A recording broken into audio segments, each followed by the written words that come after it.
തമിഴ്നാട്ടിലേക്ക് എത്തുമ്പോൾ അതല്ല സാഹചര്യം. തമിഴ്നാട്ടിൽ ഒരു മുന്നണിക്കും കേവല ഭൂരിപക്ഷത്തിന് അടുത്തെത്താൻ സാധിച്ചിട്ടില്ല. ഏറ്റവും അടുത്ത് നിൽക്കുന്നത് DVK ആണ് എന്ന് പറയുമ്പോൾ പോലും അവർക്കും ഇപ്പോൾ അംഗബലത്തിൽ കുറവുണ്ട്. കാരണം നിലവിൽ 108 ഇടങ്ങളിൽ ആണ് TVKയ്ക്ക് വിജയിച്ചു കയറാൻ സാധിച്ചത്. അങ്ങനെ വിജയിച്ചു എന്ന് അവകാശപ്പെടുമ്പോൾ പോലും നമുക്ക് ആ പട്ടിക പരിശോധിച്ചാൽ മനസ്സിലാക്കാൻ സാധിക്കും. അതായത് TVKയുടെ പട്ടികയിൽ 108 അംഗങ്ങളുടെ പിന്തുണ ഉണ്ട് എന്ന് പറയുമ്പോൾ പോലും 2 ഇടങ്ങളിൽ വിജയ് തന്നെയാണ് വിജയിച്ചത്. അതുകൊണ്ട് തന്നെ വിജയുടെ ഒരു മണ്ഡലത്തിലെ സ്ഥാനാർത്ഥിത്വം അല്ലെങ്കിൽ വിജയം എന്നത് അംഗീകരിക്കാൻ പറ്റാത്ത സാഹചര്യം ആണ് ഉള്ളത്. അപ്പോൾ അതിനെ കണക്കാക്കാൻ പറ്റില്ല. അപ്പോൾ 107 MLA-മാർ എന്ന് സാങ്കേതികമായി നമുക്ക് പറയാൻ സാധിക്കും. 118ലേക്ക് എത്തണമെങ്കിൽ ഇനിയും പിന്തുണ ആവശ്യമുണ്ട്. കോൺഗ്രസിലെ 5 MLA-മാരുടെ പിന്തുണയുണ്ട് എന്ന് പറയുമ്പോൾ പോലും ഇനിയും മുന്നോട്ട് പോകണമെങ്കിൽ വലിയ പ്രതിസന്ധിയാണ് നേരിടുന്നത്. ഈ ഒരു പശ്ചാത്തലത്തിൽ ആണ് വിജയ് സർക്കാർ രൂപീകരിക്കുമോ എന്നതിലെ സസ്പെൻസ് തുടരുകയും ചെയ്യുന്നത്. വിജയ് 2 തവണ സർക്കാർ രൂപീകരണ ആവശ്യവുമായി ഗവർണറെ കണ്ടു. പക്ഷേ 2 തവണയും ഗവർണറെ കണ്ടുവെങ്കിലും കൂടിക്കാഴ്ചയ്ക്ക് അനുമതി നൽകിയെങ്കിലും വിജയുടെ അവകാശവാദത്തെ അംഗീകരിക്കുന്നില്ല. 118 പേരുടെ പിന്തുണ ഉറപ്പാക്കൂ എന്നതാണ് നിലവിൽ മുന്നോട്ട് വയ്ക്കുന്ന സാഹചര്യം എന്നതാണ് ഇപ്പോൾ ഉള്ളത്. നിലവിലെ പശ്ചാത്തലത്തിൽ അതുകൊണ്ട് തന്നെ സർക്കാർ രൂപീകരണം സാധ്യമാകുമോ എന്ന് എല്ലാവരും ഉറ്റുനോക്കുകയാണ്. TVKയുടെ 107നോടൊപ്പം ഇപ്പോൾ കോൺഗ്രസിൻ്റെ 5 പേരുടെ പിന്തുണ കൂടിയുണ്ട്. അപ്പോഴും അത് 112ലേക്ക് മാത്രമാണ് എത്തി നിൽക്കുന്നത്.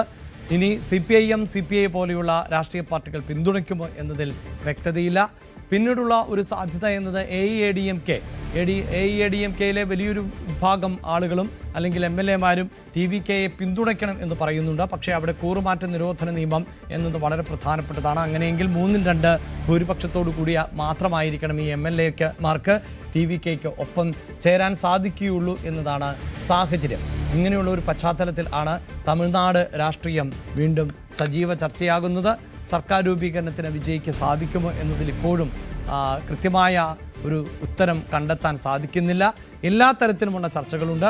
നിരവധി MLA-മാരെ ഒക്കെ റിസോർട്ടിലേക്ക് മുന്നണികൾ മാറ്റിയിട്ടുള്ള സാഹചര്യവും ആണ് ഇപ്പോൾ മുന്നിൽ ഉള്ളത്.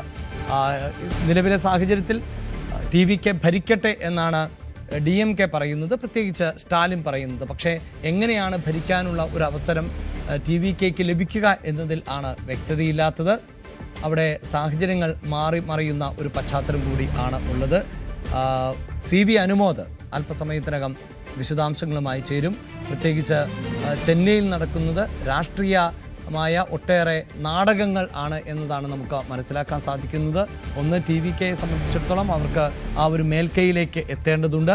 മറ്റു മുന്നണികളെ സംബന്ധിച്ച് അവരുടെ അംഗങ്ങളെ വിട്ടുകൊടുക്കാതിരിക്കുക അല്ലെങ്കിൽ അവർ കൂറുമാറുന്നത് ഒഴിവാക്കുക എന്നതിന് വേണ്ടിയുള്ള നീക്കങ്ങളാണ്.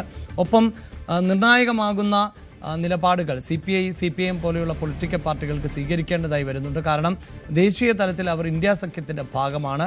DMKയുടെ സഖ്യത്തിൻ്റെ ഭാഗമായാണ് തെരഞ്ഞെടുപ്പിന് മത്സരിച്ചത്.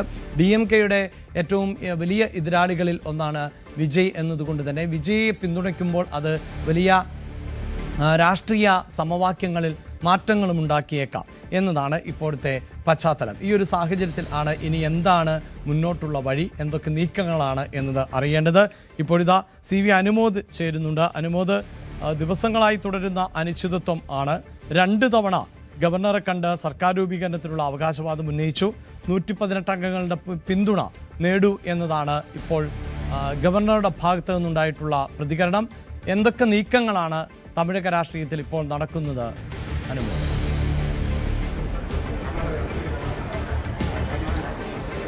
അഭിലാഷ്, ഈ തമിഴിലെ ഡ്രാമാറ്റിക് ആയിട്ടുള്ള നാടകീയമായിട്ടുള്ള നീക്കങ്ങൾ ഇപ്പോഴും തുടർന്നുകൊണ്ടിരിക്കുകയാണ്. അപ്രതീക്ഷിതമായുള്ള ട്വിസ്റ്റുകൾ അത് ഇനിയും വരുമോ സിനിമയെ അമ്പരപ്പിക്കുന്ന തരത്തിൽ എന്നുള്ളതാണ് കണ്ടറിയേണ്ടത്. നേരത്തെ തന്നെ വിജയ് ഗവർണറെ കണ്ടെങ്കിലും അദ്ദേഹത്തിന് MLA-മാരുടെ പിന്തുണ ഹാജരാക്കാനുള്ള നിർദ്ദേശമാണ് അല്ലെങ്കിൽ അത്തരത്തിലുള്ള നിർദ്ദേശമാണ് ഗവർണർ നൽകിയത്.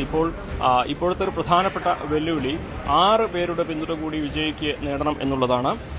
അതിന്റെ പ്രധാനമായിട്ടുള്ള യോഗങ്ങളാണ് ഇപ്പോൾ നടക്കുന്നത്. ഇപ്പോൾ നമ്മളുള്ളത് തമിഴ്നാട്ടിലെ ചെന്നൈയിലെ CPM-ന്റെ ഓഫീസിലാണ്. ഇവിടെ സംസ്ഥാന കമ്മിറ്റി യോഗം നടന്നുകൊണ്ടിരിക്കുകയാണ്. 2 അംഗങ്ങളാണ് CPM-നുള്ളത്. ഈ ഒരു യോഗത്തിന് ശേഷം സംസ്ഥാന സമിതി ഉച്ചയ്ക്ക് ശേഷം ചേരുന്നുണ്ട്. ആ യോഗത്തിലെ ശേഷം മാത്രമേ CPM ഇവരുടെ നിലപാട് പ്രഖ്യാപിക്കുകയുള്ളൂ. അതോടൊപ്പം തന്നെ CPIയുടെ യോഗവും ഇന്ന് അല്പസമയത്തിനകം ചേരുന്നുണ്ട്. CPMഉം CPIയും പിന്തുണയ്ക്കാൻ തീരുമാനിച്ചാൽ 4 അംഗങ്ങളുടെ പിന്തുണ കൂടി വിജയ്ക്ക് ലഭിക്കും.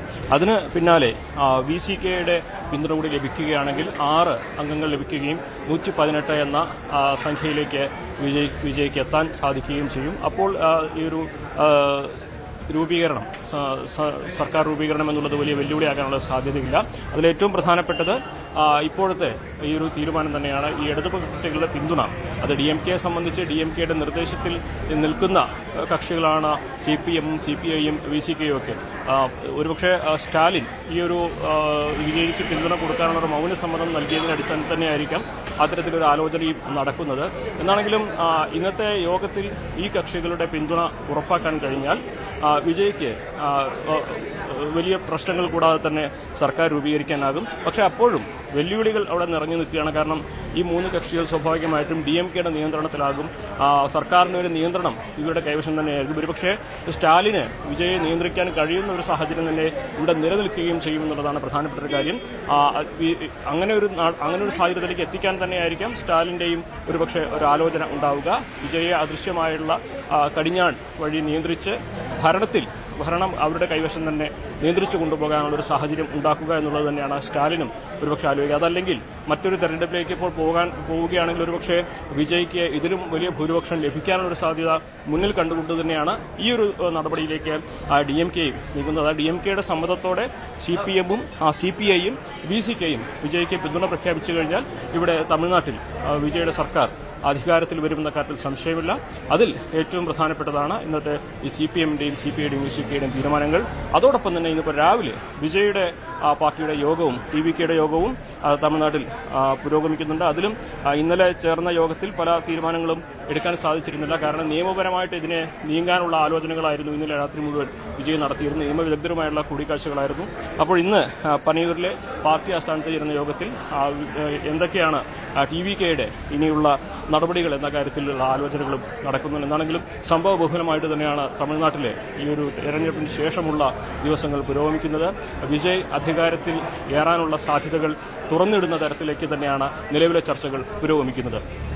തീർച്ചയായും വിജയ് അധികാരത്തിലേറുവാനുള്ള സാധ്യതകൾ തന്നെയാണ് അവിടെ കാണുന്നത് എന്ന് പറയുമ്പോഴും ഇനിയിപ്പോൾ ഈ ചെറു പാർട്ടികളുടെ പിന്തുണയാണ് ഏറ്റവും പ്രധാനപ്പെട്ടതായി മാറുന്നത്. അതിൽ തന്നെ കോൺഗ്രസിന്റെ പിന്തുണ ഒരു അപ്രതീക്ഷിതമായ ചടുലമായ നീക്കമായിരുന്നു. പ്രത്യേകിച്ച് ദശകങ്ങളായി DMKയുമായി സഖ്യത്തിലുള്ള കോൺഗ്രസ്, ഇന്ത്യ മുന്നണിയിൽ ഒരുമിച്ച് നിൽക്കുന്ന കോൺഗ്രസ്, അവിടെയാണ് കോൺഗ്രസ് ചില ഉപാധികളോടെ വിജയ്ക്ക് പിന്തുണ നൽകിയത്.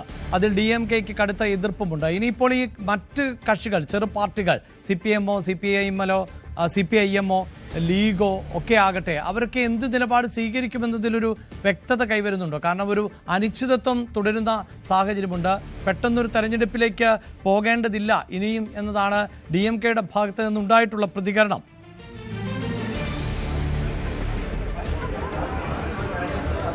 തീർച്ചയായും ഇതിൽ DMK തന്നെയാണ് ഈ വിഷയത്തിൽ ഇപ്പോഴും കീ ഹോൾഡർ എന്ന് നമുക്ക് പറയാൻ നിസ്സംശയം സാധിക്കും. കാരണം DMKയുടെ നിയന്ത്രണത്തിലുള്ള അല്ലെങ്കിൽ DMKയുടെ മുന്നണിയിലുള്ള ചെറു കക്ഷികളാണ് വിജയെ പിന്തുണയ്ക്കാനുള്ള ആലോചനകളിൽ നടക്കുന്നത്. അതിൽ തന്നെ IUMLനെ സംബന്ധിച്ച് അവർ ഉദയസൂര്യൻ ചിഹ്നത്തിൽ മത്സരിച്ചാണ് ഇത്തവണ വിജയിച്ചത്. അതുകൊണ്ട് തന്നെ അവർക്ക് DMK വിട്ടുപോവുക എന്നുള്ളത് അത്ര എളുപ്പമല്ല. ആ കാരണത്താൽ തന്നെയാണ് IUML ഇത്തവണ മറ്റൊരു തീരുമാനത്തിലല്ല, സ്റ്റാലിൻ തീരുമാനിക്കുന്നത് പോലെ സ്റ്റാലിനൊപ്പം ഉറച്ചു നിൽക്കാനാണ് തീരുമാനമെന്ന അവരുടെ നിലപാട് പ്രഖ്യാപിച്ചത്. പക്ഷേ CPMഉം CPIയും VCKയും അവരുടെ ചിഹ്നത്തിൽ മത്സരിച്ചതുകൊണ്ട് തന്നെ അവർക്ക് നിലപാട് കുറച്ചുകൂടി എടുക്കാൻ എളുപ്പമുണ്ട്. അതോടൊപ്പം തന്നെ DMDKയാണ് പിന്നീടുള്ള മറ്റൊരു ചെറു കക്ഷിയായിട്ടുള്ളത് ഈ DMK സഖ്യത്തിൽ. പക്ഷേ ഈ 3 CPMന്റെയും CPIയുടെയും VCKയുടെയും പിന്തുണ കിട്ടിയാൽ തന്നെ വിജയെ സംബന്ധിച്ച് അധികാരത്തിലെത്താൻ കഴിയുന്നൊരു സാഹചര്യം. മറുവശത്ത് നോക്കുകയാണെങ്കിൽ ADMKയെ സംബന്ധിച്ച് അവർക്ക് 47 സീറ്റുണ്ട്. അവരുടെ സഖ്യകക്ഷികൾക്കെല്ലാം ചേർന്ന് 53 സീറ്റാണ് ഉള്ളത്. അതിൽ തന്നെ PMKയ്ക്ക് 4, AMMക്ക് 1, BJPക്ക് 1. സ്വാഭാവികമായിട്ടും കോൺഗ്രസ് മറുവശത്ത് എത്തിയ സാഹചര്യത്തിൽ ഇനി ADMKയിലെ ഈ സഖ്യകക്ഷികളിൽ ചെറുകക്ഷികൾ ആരെങ്കിലും വിജയ്ക്ക് പിന്തുണ പ്രഖ്യാപിക്കാനുള്ള സാധ്യത വളരെ കുറവാണ് എന്നിരിക്കെ ADMKയിലെ ഒരു വിഭാഗം ഒരുപക്ഷെ വിജയെ പിന്തുണയ്ക്കുമോ എന്നുള്ള ചോദ്യമാണ് ഉയരുന്നത്. അങ്ങനെ ഒരു ചർച്ചയും നടക്കുന്നുണ്ട്. അതുകൊണ്ട് തന്നെ ADMKയിലെ നേതാക്കൾ ഒരു വലിയ വിഭാഗം MLAമാരെ നിലവിൽ തന്നെ റിസോർട്ടിലേക്ക് മാറ്റിയതായിട്ടാണ്. സ്വാഭാവികമായിട്ടും തീർച്ചയായും അനുമോദിത ഇപ്പോൾ ഇതാ വിജയുടെ വസതിയുടെ മുന്നിൽ നിന്നുള്ള ദൃശ്യങ്ങളാണ്. വിജയുടെ അനുഭാവികളാണ് വിജയ്ക്ക് വേണ്ടി கிடையாது. அராஜக ஆட்சியை தூக்கி எறிவார் மக்கள். இன்று தமிழ்நாடு, நாளை இந்தியா திரும்பி பார்க்கிற அளவுக்கு யார் கூட்டணி வரணுமோ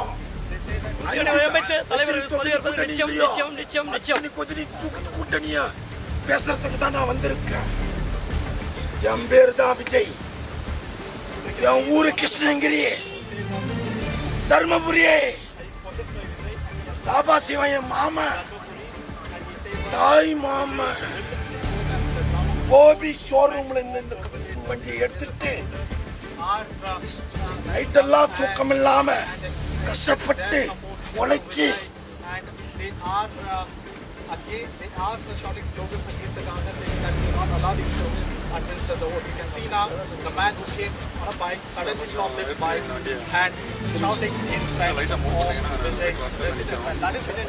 യെസ്, ഇതാ അനുമോദ്, ഈ TVKയുടെ അനുഭാവികൾ അതോടൊപ്പം തന്നെ വിജയുടെ അനുഭാവികളൊക്കെയാണ് ശരിക്കും സിനിമയിലെ തളപതിയെ എങ്ങനെയാണോ അവർ തിയേറ്ററിൽ വരവേൽക്കുന്നത് അതേ തരത്തിൽ തന്നെയുള്ള വൈകാരികമാകുന്ന പ്രതികരണമൊക്കെയാണ് നമുക്ക് കാണാൻ സാധിക്കുന്നത്. നമ്മുടെ അയൽ സംസ്ഥാനമാണെങ്കിലും വികാരപ്രകടനങ്ങളിലൊക്കെ നമ്മളുമായി, കേരളവുമായി വലിയ വ്യത്യാസമുണ്ട് തമിഴ് ജനതയ്ക്ക് എന്നതാണ്. അത്തരം പ്രതിഫലനങ്ങളാണ് നമ്മൾ കാണുകയും. അപ്പോൾ വിജയ്ക്ക് വേണ്ടി ആളുകൾ വലിയ തോതിൽ തെരുവിലേക്കടക്കം ഇറങ്ങുന്നു എന്നത് തന്നെയാണ് മനസ്സിലാക്കുന്നത്. പക്ഷേ രാഷ്ട്രീയമാണ് അവിടെ ആളുകളുടെ ശക്തിപ്രകടനത്തിനൊക്കെ അപ്പുറത്ത് ജയിച്ച അല്ലെങ്കിൽ തെരഞ്ഞെടുക്കപ്പെട്ട അംഗങ്ങളുടെ ബലം തന്നെയാണ് സർക്കാർ രൂപീകരണത്തിൽ നിർണായകമാവുക. ഒരുപക്ഷെ ഈ ഘടക കക്ഷികളാകാൻ താല്പര്യം പ്രകടിപ്പിച്ചുകൊണ്ടുള്ളവരുടെ ഒരു നിലപാട് അത് ഉടൻ തന്നെ ഉണ്ടാകും എന്ന് വേണമോ നമുക്ക് പ്രതീക്ഷിക്കാൻ?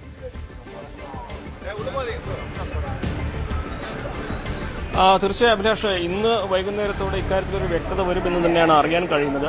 CPM-ന്റെ നിലപാട് ഇത് വൈകുന്നേരത്തോടെ അറിയാൻ കഴിയും. വൈകുന്നേരമാണ് സംസ്ഥാന സമിതി യോഗം നടക്കുന്നത്. ഈ സംസ്ഥാന സമിതി യോഗത്തിൽ സ്വാഭാവികമായിട്ടും ഇക്കാര്യത്തിലൊരു വ്യക്തത കൈവരുന്നതുണ്ടാകും. അതോടൊപ്പം തന്നെ CPI-യുടെ നിലപാട് ഇന്ന് വൈകുന്നേരത്തോടെ അറിയാൻ കഴിയും.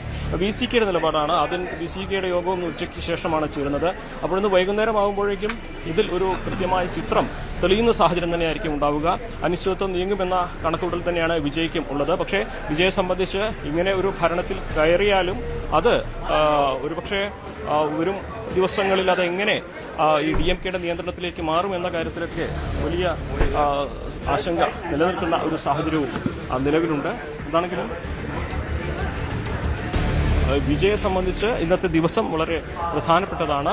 DMK-യുടെ സഖ്യകക്ഷികളായിട്ടുള്ള CPM-ന്റെയും CPI-യുടെയും VCK-യുടെയും അവരുടെ തീരുമാനം അത് വളരെ നിർണായകമായിട്ടുള്ള ഒന്ന് തന്നെയാണ്. അതുകൊണ്ട് തന്നെ ആ തീരുമാനം വിജയ്ക്ക് അനുകൂലമാണെങ്കിൽ സ്വാഭാവികമായിട്ടും അടുത്ത ദിവസം തന്നെ വിജയ് ഗവർണറെ കാണും, ഈ പിന്തുണ അറിയിച്ചുള്ള കത്ത് നൽകുകയും ചെയ്യും. സ്വാഭാവികമായിട്ടും അത് ഈ ഒരു ഘട്ടത്തിൽ തമിഴ്നാട്ടിൽ ഇപ്പോൾ തുടർന്നുകൊണ്ടിരിക്കുന്ന ഈ രാഷ്ട്രീയ അനിശ്ചിതത്വത്തിന് ഒരു പരിഹാരം അല്ലെങ്കിൽ ഒരു പരിസമാപ്തി കുറിക്കുന്നതായിരിക്കും. പക്ഷേ അവിടെയും DMK-യുടെ ഒരു അദൃശ്യ നിയന്ത്രണം വിജയുടെ മേൽ ഉണ്ടാകുമെന്ന കാര്യത്തിൽ സംശയമില്ല. കാരണം DMK-ക്ക് നേരിട്ട് നിയന്ത്രിക്കാൻ കഴിയുന്ന സഖ്യകക്ഷികളാണ് CPM-ഉം CPI-യും VCK-യും ഒക്കെ. അപ്പോൾ വിജയെ പിന്തുണയ്ക്കുന്നതും DMK-യുടെ സ്റ്റാലിൻ്റെ അറിവോടെയും സമ്മതത്തോടെയാകും. അപ്പോൾ പാർട്ടിക്ക് ഭരണത്തിന് പുറത്താണെങ്കിലും ഭരണകർത്താക്കളെ നിയന്ത്രിക്കുവാൻ അതിലൂടെ DMK-ക്ക് സാധിക്കുന്നൊരു സാഹചര്യവും നിലവിൽ വരുമെന്നാണ് ഈ ഒരു ഘട്ടത്തിൽ നമുക്ക് മനസ്സിലാക്കാൻ കഴിയുന്നത്. അതിനപ്പുറം ഉള്ള നാടകീയമായ സംഭവങ്ങൾ എന്തെല്ലാം ഉണ്ടാകുമെന്നുള്ളതൊക്കെ നമുക്ക് ഓരോ ദിവസവും അപ്രതീക്ഷിതമായ സാഹചര്യങ്ങളിലേക്ക് നീങ്ങുന്ന ഒട്ടേറെ ട്വിസ്റ്റുകളും ടേണുകളും ഒക്കെ നിറഞ്ഞ ഒരു രാഷ്ട്രീയ നീക്കങ്ങൾ നിറഞ്ഞ സാഹചര്യമാണ് തമിഴ്നാട്ടിൽ ഇപ്പോഴും തുടരുന്നത്. എന്താണെങ്കിലും CPM-ന്റെ മുതിർന്ന നേതാക്കളൊക്കെ എത്തിക്കഴിഞ്ഞിട്ടുണ്ട്. ഇവിടെ നേതൃയോഗം തുടരുകയാണ്. അഭിലാഷ്. യെസ്, തമിഴ്നാട്ടിലെ അനിശ്ചിതത്വം അത് എപ്പോൾ അവസാനിക്കും എന്നതിൽ വ്യക്തതയില്ല. പ്രത്യേകിച്ച് TVK-ക്ക് ആരൊക്കെയാണ് പിന്തുണ നൽകുക എന്നതാണ് അറിയേണ്ടത്. ഇപ്പോൾ പ്രത്യക്ഷത്തിൽ കോൺഗ്രസ് മാത്രമാണ് പിന്തുണ നൽകുന്നത് എന്നതാണ്. മറ്റ് ചെറു കക്ഷികൾ കൂടി പിന്തുണച്ചാൽ മാത്രമേ വിജയിക്ക് അധികാരത്തിലേറാൻ സാധിക്കുകയുള്ളൂ. കൃത്യമായ അംഗബലവുമായി വരൂ, അതിനുശേഷം സത്യപ്രതിജ്ഞ ചെയ്യൂ എന്നുള്ളതാണ് ഗവർണറുടെ നിലപാട്. അതാണ് ഇപ്പോൾ വലിയ പ്രതിസന്ധി സൃഷ്ടിക്കുന്നത്.